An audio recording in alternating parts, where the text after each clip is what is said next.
આપણામાંથી મોટે ભાગના લોકોને સવારે ઉઠતાની સાથે ન્યૂઝપેપર વાંચવાની ટેવ હોય છે અને ન્યૂઝપેપરમાં મોટે ભાગની ન્યૂઝ નેગેટિવ હોય છે, જે આપણા જીવનને ખૂબ જ અસર કરે છે, જે આપણે ખબર નથી.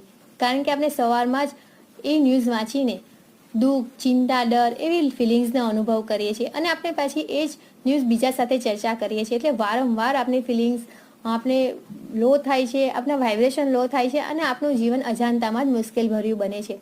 તો આપણે એક નવું રૂટીન બનાવીએ મોર્નિંગમાં કે સવારે આપણે અફર્મેશન્સ બોલી શકીએ છીએ, ગ્રેટિટ્યૂડ કરી શકીએ છીએ, બહાર નેચરમાં જઈને વોક કરી શકીએ છીએ. તો આપણે સવારમાં હાઈ વાઇબ્રેટ કરીએ છીએ અને પછી થોડી વાર પછી આપણે ન્યૂઝપેપર વાંચીએ તે પણ ઇન્ફોર્મેશન મેળવવા.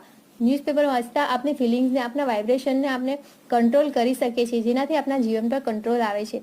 તો આ એક ખૂબ જ સરસ રિચ્યુઅલ છે જે આપણે મોર્નિંગમાં આપણે ફોલો કરવાથી આપણા જીવનને આપણે સરળ બનાવી શકીએ છીએ. કારણ કે આપણે જેવા વાઇબ્રેટ કરીએ છીએ એવું જ આપણું જીવન